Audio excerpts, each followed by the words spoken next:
ذرا سا وقت نکال کر یہ چھوٹی سی ویڈیو غور سے دیکھیں، ہو سکتا ہے کہ آپ کی زندگی بدل جائے۔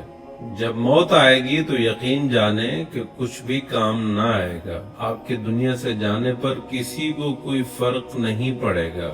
اس دنیا کے سب کام کاج جاری رہیں گے، آپ کی ذمہ داریاں کوئی اور لے لے گا، آپ کا مال وارثوں کی طرف چلا جائے گا اور آپ کو اس مال کا حساب دینا ہوگا۔ موت کے وقت سب سے پہلی چیز جو آپ سے چلی جائے گی وہ نام ہوگا۔ لوگ کہیں گے کہ میت کہاں ہے؟ جب وہ جنازہ پڑھنا چاہیں گے تو کہیں گے کہ جنازہ لائیں۔ جب دفن کرنا شروع کریں گے تو کہیں گے کہ میت کو قریب کر دیں۔ آپ کا نام ہرگز نہ لیا جائے گا۔ مال، حسب و نسب، منصب اور اولاد کے دھوکے میں نہ آئیں۔ یہ دنیا کس قدر زیادہ حقیر ہے اور جس کی طرف ہم جا رہے ہیں وہ کس قدر عظیم ہے۔ آپ پر غم کرنے والوں کے 3 اقسام ہوں گی۔ جو لوگ آپ کو سرسری طور پر جانتے ہیں وہ کہیں گے ہائے مسکین، اللہ اس پر رحم کرے۔ آپ کے دوست چند گھڑیاں یا چند دن غم کریں گے، پھر وہ اپنی باتوں اور ہنسی مذاق کی طرف لوٹ جائیں گے۔ آپ کے گھر کے افراد کا غم گہرا ہوگا، جو کچھ ہفتے، کچھ مہینے یا 1 سال تک غم کریں گے اور اس کے بعد وہ بھی آپ کو یادداشتوں کی ٹوکری میں ڈال دیں گے۔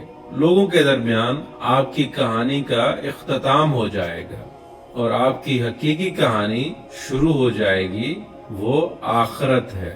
مرنے کے بعد آپ سے زائل ہو جائے گا آپ کا حسن، آپ کا مال، آپ کی صحت، آپ کی اولاد۔ آپ اپنے مکانوں اور محلات سے دور ہو جائیں گے، شوہر بیوی سے اور بیوی شوہر سے جدا ہو جائے گی۔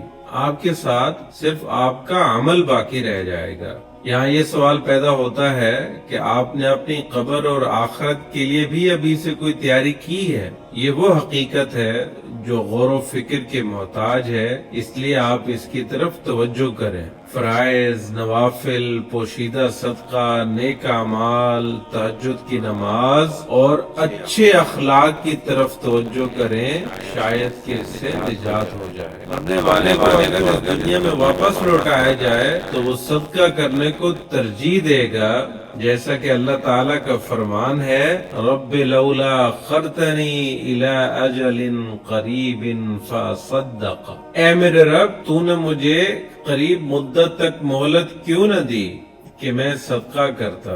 وہ یہ نہیں کہے گا کہ میں نماز ادا کر لوں یا میں روزہ رکھ لوں یا میں حج اور عمرہ کر لوں۔ علماء کہتے ہیں کہ میت صرف صدقے کا ذکر اس لیے کرتی ہے کیونکہ وہ اپنی موت کے بعد اس کے عظیم اثرات دیکھتی ہے، لہٰذا زیادہ سے زیادہ صدقات و خیرات کریں۔ اور بہترین چیز جس کا آپ ابھی صدقہ کر سکتے ہیں وہ آپ کے وقت میں سے 10 سیکنڈ ہے۔